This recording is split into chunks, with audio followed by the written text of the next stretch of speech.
Concrete pavers are very popular amongst mosaic artists. There's nothing like turning a plain, boring piece of concrete into a work of art. Well, in this video, I'm going to show you how to make a concrete paver, and I'm going to show you that right now.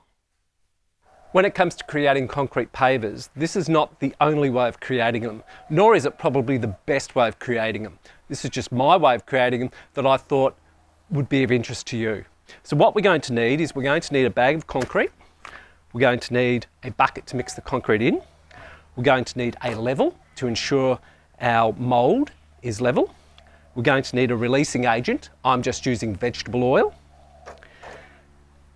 Now, the mould I'm using is a plastic mould. I've had it for a number of years and I can't even remember where I bought it from. But it's a fairly good mould, but the only thing is I would have liked to have had it a bit deeper. But you can create your own mould by using timber. And in some cases, that's the best way because you can make it to the depth that you want your paver to be. Now, the other thing you're going to need is also a trowel, a rag, or possibly a number of rags, depending on how messy you are, but that's to actually spread the vegetable oil in the mould. You're going to need gloves. You're going to need a N95 or a P2 mask to protect your lungs from breathing in the silica from the concrete because it's irreversible once it gets into your lungs. Protective eyewear. Mesh to put inside the paver. Now this adds a bit of strength to the paver. A lot of the ones that you buy in stores don't have mesh in it. Now this is stainless steel, which is a complete overkill, but this is just what I had lying around. So you can use anything you want, chicken wire, whatever's laying around, just use it. It's not a big thing. Don't go out and buy stainless steel mesh or mesh if you've already got some type of chicken wire or something like that you can put in there. And we're also going to need a piece of board so that once we pour the concrete in, we're going to do it on the board. So in case you need to move it because it's in your way, then you can just pick the board up and move it. Whereas if we don't use this board and you put it on a table, then you go to move it, the paver or the mould will twist. So putting it on the board just allows you to move it easy. And you're also going to need a shovel or something to be able to mix the concrete in the bucket. So anyway, let's get into it. Okay, I've got my board here. I've already leveled it and it looks excellent in both ways, so that's pretty good. It was slightly down on this side, so I just put a drill bit under this side and that's now very stable. So now we've got our mould here, so what I'll do now is I will add a bit of oil. And all I'm going to do is spread it around. And there might be too much oil. Oh no, it looks pretty good actually. We've got to remember to do the sides as well.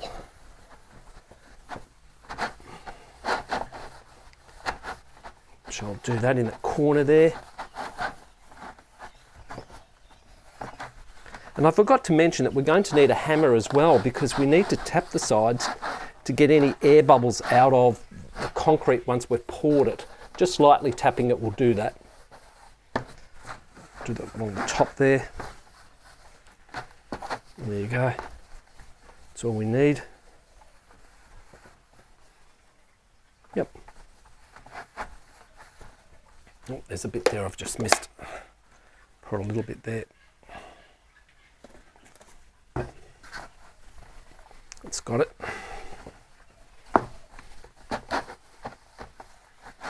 Okay. So we're all set up. Let's go mix the concrete.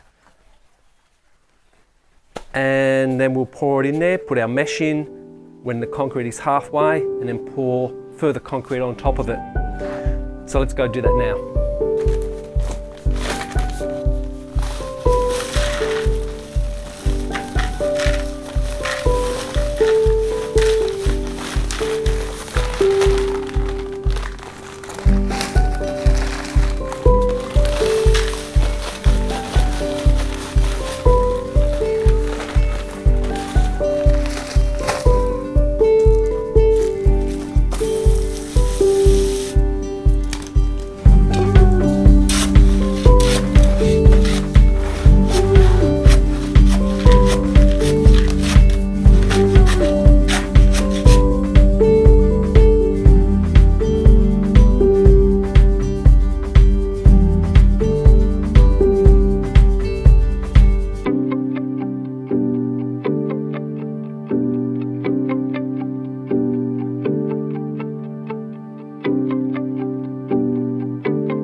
Okay, now I'm going to pour the concrete in, but we only want to pour it a fraction of the way because we need to put the mesh in it. So here we go.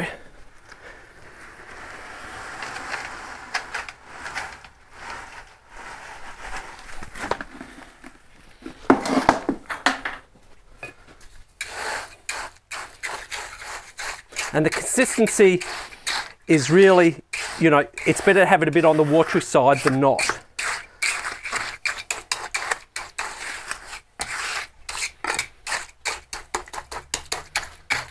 Let's push it into the corners.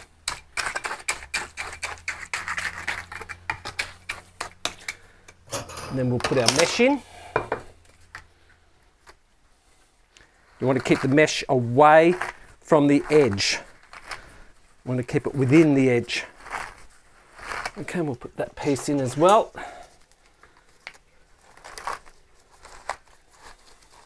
Okay, that's pretty good. Then we'll pour the rest in. So I'm adding this bit in now.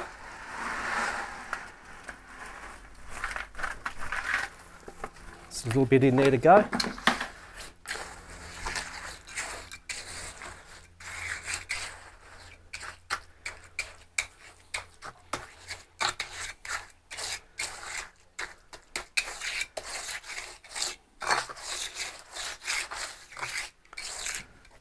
Might as well use all this.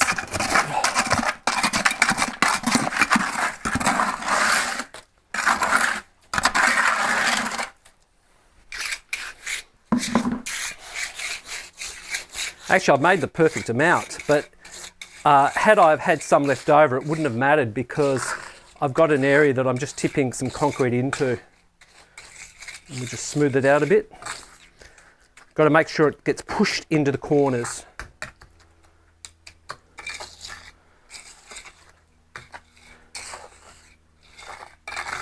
And I like the mixture to be on the watery side.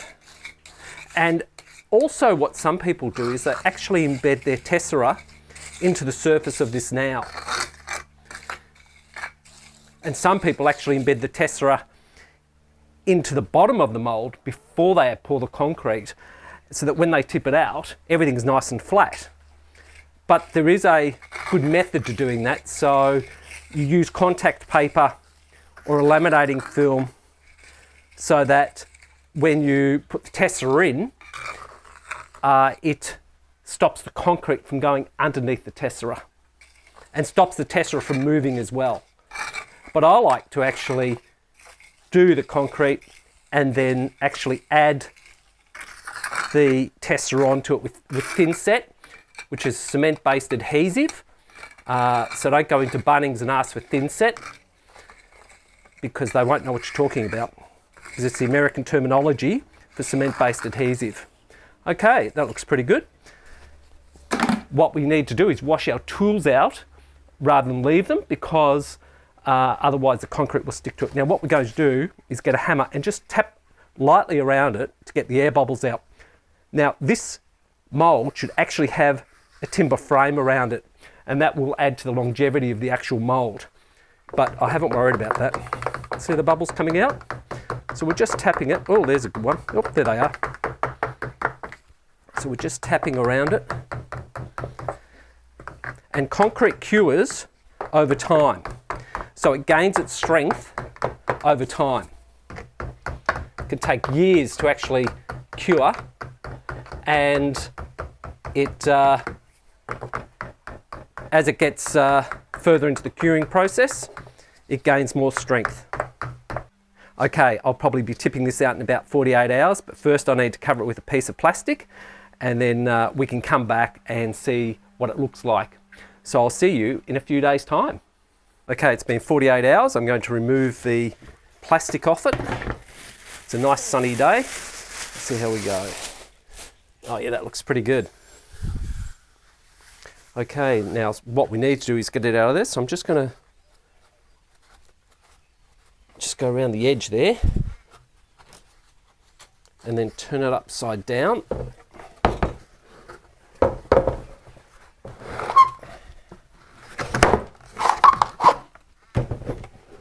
There you go, pops out.